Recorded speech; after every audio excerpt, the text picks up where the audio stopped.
Now let us see the next programming elements. They are called as arrays. So arrays are nothing but the linear data structures. So arrays are nothing but the linear data structures. That is the group of elements which are going to contain the elements of same data type. The array is collection of elements of same data type, and those elements are stored in a contiguous memory location. They are stored in a contiguous memory location. That means one after the other, one after the other. So we can assume that in many real-time scenarios, we'll be using the arrays. For example, if you want to store roll number or percentage of all the 50 students, we may use the arrays. Then salary of 100 employees to be stored in a single name, then we use the array. And what happens in the basic syntax of array is each element in the array is having one index number called array subscript. It is every element is having one index number. By using that index number, we are going to identify the element. We are going to fetch or retrieve the element. So that is called as array subscript or index value. That is also called as index value. So it is the subscript or index value is used to identify the location of the element in the array. That means if there are 10 elements in the array, if you want to have access the fifth element, then by using name of the array, then that index value, you can access the fifth element. So index number is basically going to tell the base element or base address of the array. That is starting address of the array. And usually the assumption here is the base address of the array is always starting with 0. We are assuming the fact that the base address of the array or the address of first element of the array is always 0. It need not be 0. You can also start with 1, but the assumption is it will be always 0. So if it is starting with 0, obviously the last element will be having location n minus 1. Location n minus 1. Right? So let us consider one example array.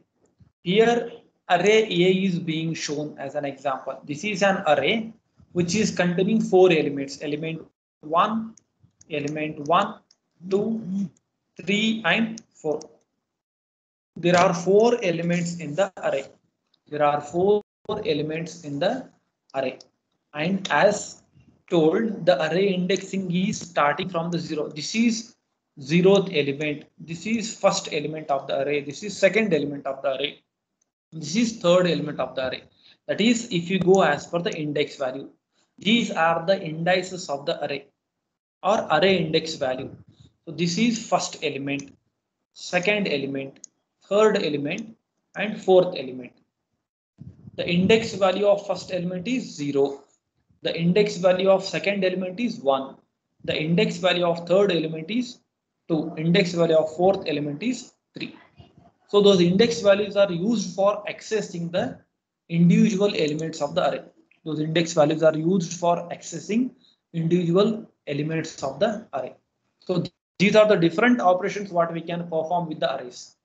That is, we can insert an element into the array somewhere in between, delete an element from the array. We can traverse the entire array starting from left to right, and we can sort the elements in an array, that is either in the increasing order or in the decreasing order. Suppose some set of numbers are given to you, you can store those numbers in an array, then sort them either in the increasing or decreasing order. Next, we can search for an element in the given array. So again, these concepts will be studied in detail in chapter number 4. So this is just a brief introduction to the array. In detail, we are studying about this in chapter number 4. So there are two types of arrays what we study: single dimensional arrays and multi-dimensional arrays. So single dimensional arrays are usually represented in single column, and multi-dimensional arrays are represented in terms of rows and columns. In terms of rows and columns. So the general syntax of a single dimensional array is the type of data which you want to store and the name which you want to give it to your array and the size of the array. That means how many elements the array is going to hold. Say for example, int a of 10. So when you write before this, I'll tell the normal variable int a. What it indicates, a is an integer variable. In the memory location, somewhere one location will be reserved for a. One memory block will be reserved for variable a. Now, if I say this is an array, a is an array variable of type integer and which can hold 10 different elements. The meaning of this, a is an integer array which can hold 10 elements, and whenever you write this statement, what happens for the array here is array will get 10 different memory locations. Array A will get 10 different memory locations, that is 1, 1, 2, 3, 4, 5, 6, 7, 8, 9, 10. And the indexing will start from 0, 0, 1, 2, 3, 4, 5, 6, 7, 8, 9. This is what is happening in the background whenever we declare an array. So this is a normal integer variable, whereas this is an array variable. This is an array variable. So like when you declare a variable, you can assign some initial value for that variable. You can also write like this, declaration along with initialization. We can also write like this, declaration along with initialization. The same properties hold good for arrays also. That means we can do some initial values for these arrays. We can assign some initial values for the array. So two ways of doing that. That is data type. General syntax is data type, name of the array and size of the array. Within the braces, you specify the number of elements. Within the brace, you specify the number of elements. That is, if the size is 10, then you have to specify 10 elements here. You have to specify 10 elements for the array. The size is 10, you have to specify 10 elements. All the elements will be initialized. In case if you specify less number of elements, the remaining elements will get default values of 0. So these such internal details we'll be studying again in the 4th chapter. So another way of initialization here is what is the name of the array and which particular location you want to initialize, that is the particular index value or index number. Then what is the element you are trying to assign? What is the element you are trying to assign? Say for example, if we write something like this, a of 3 equal to 248.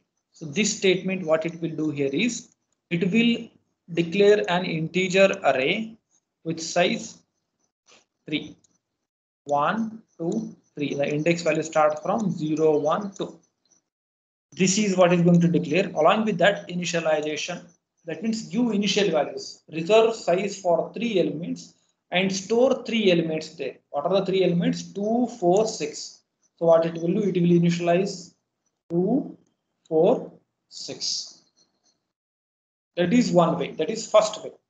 Example for this first way of doing. Example for second way is this one, a of 0 equal to 2.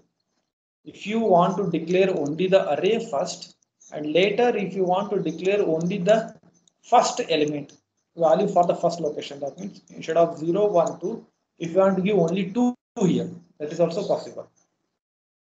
This is for example for first initialization technique, example for second initialization technique. In both the cases, we are trying to give some initial values for the array locations or array elements.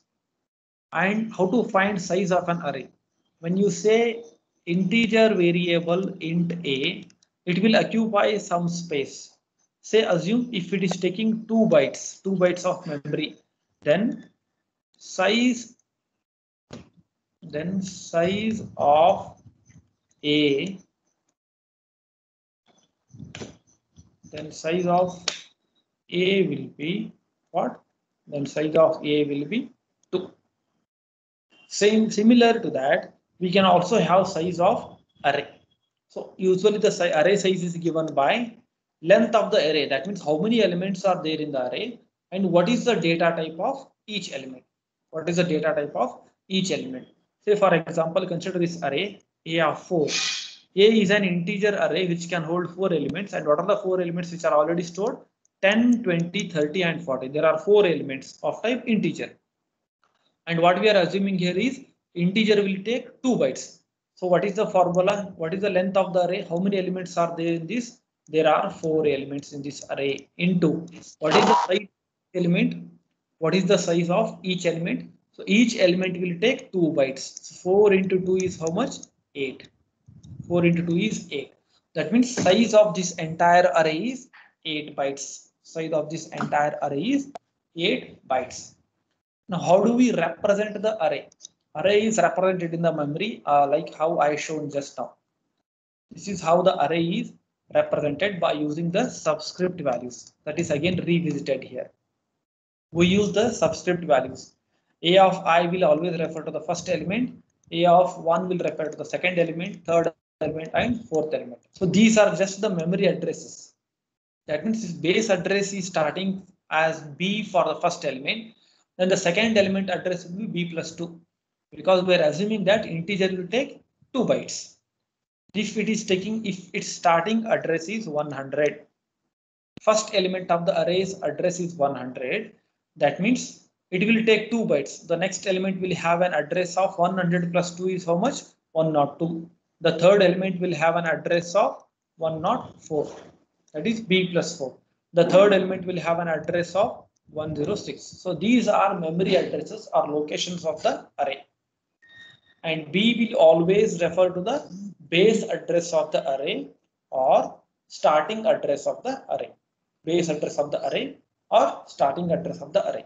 So this you should not get confused. This is what I have been showing you.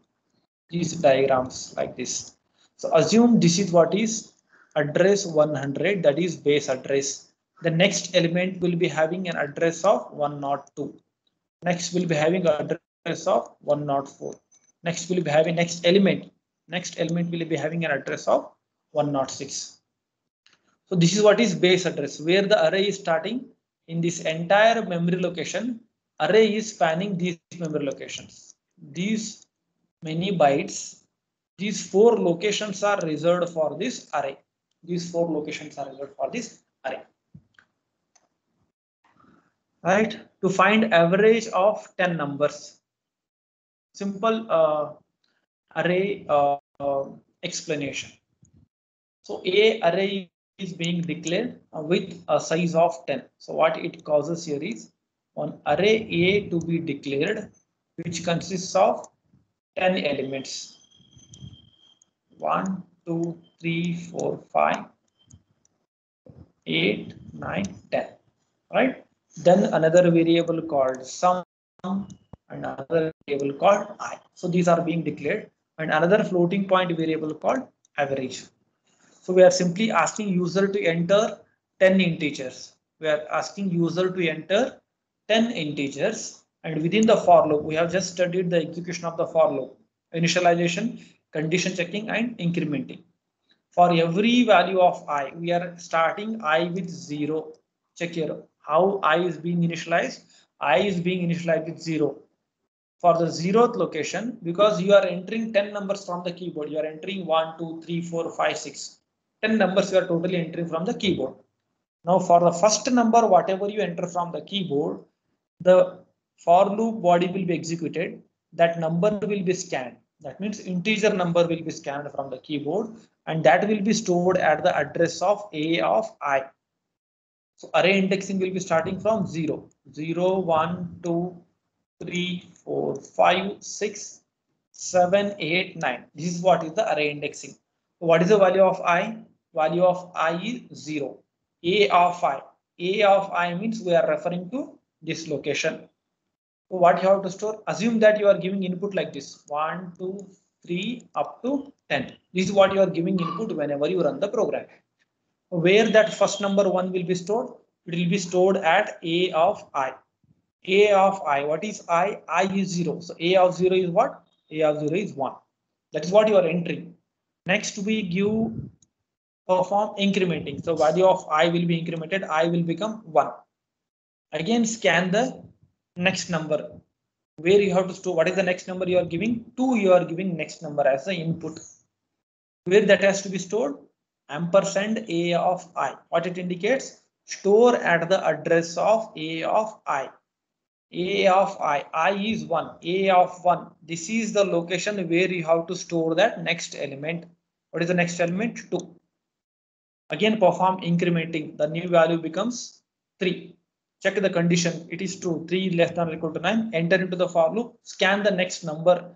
What is the next number? 3 you are entering. Where you have to store the next number?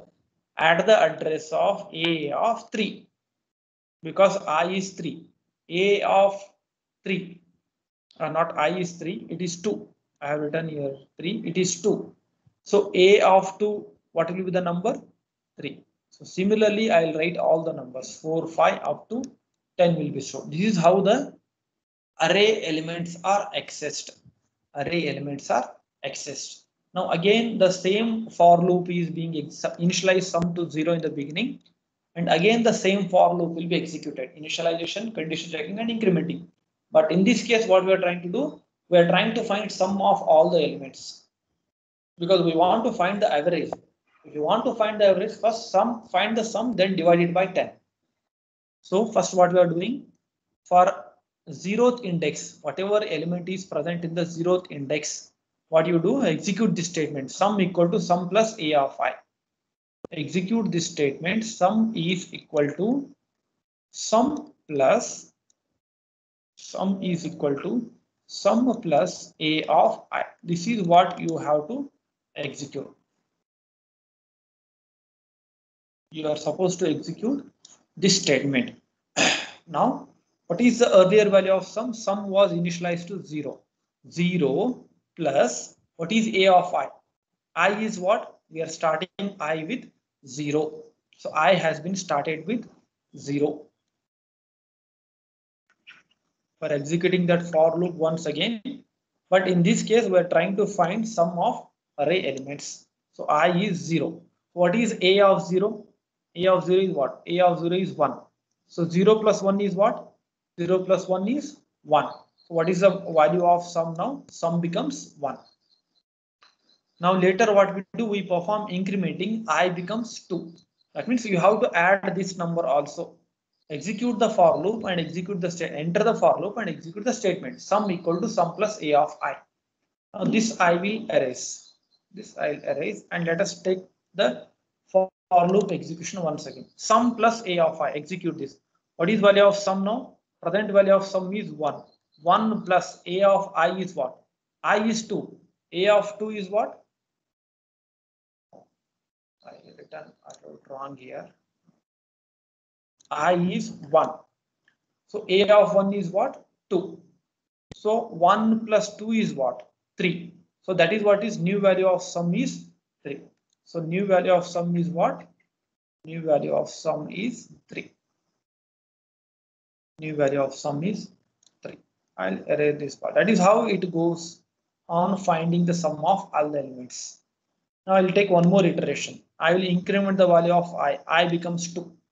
Check the condition. Is 2 is less than or equal to 9? True. Enter into the for loop and execute the statement. What is that?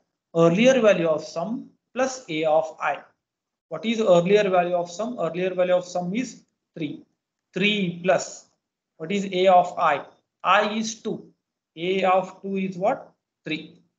So 3 plus 3 is what? 6. What is the present value of sum?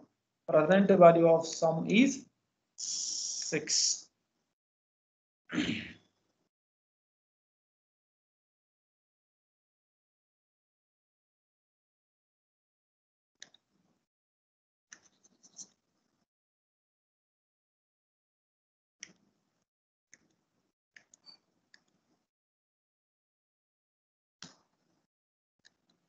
Present value of sum is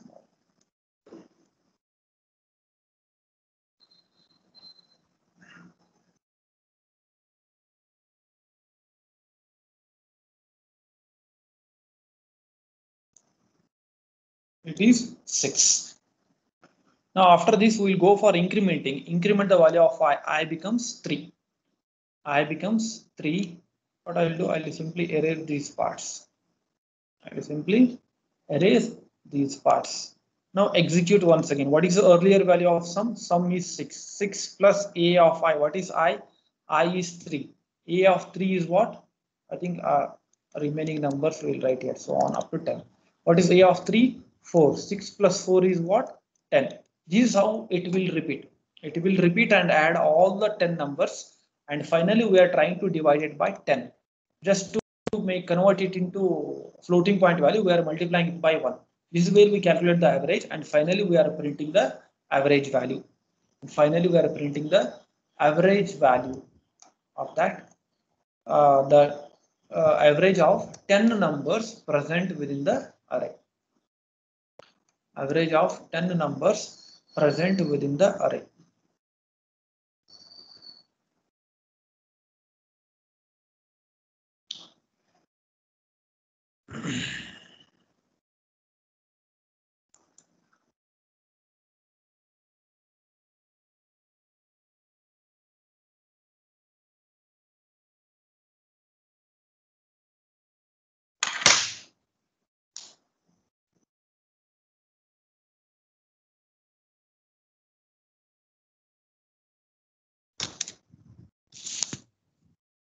If you simply copy and paste the program, I will get the execution output.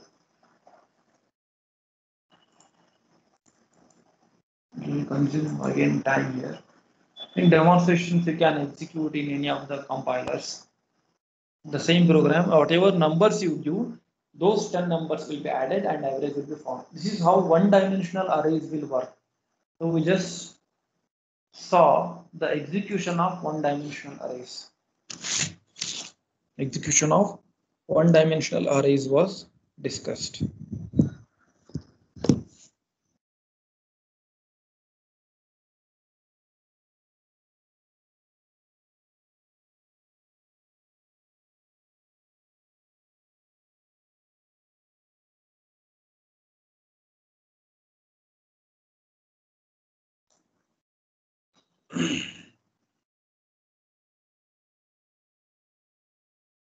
Do you have any questions? Any doubts till now? Next bit is about multi-dimensional arrays. So multi-dimensional arrays we shall discuss in the next class. As time is over, I think we have to attend the next class.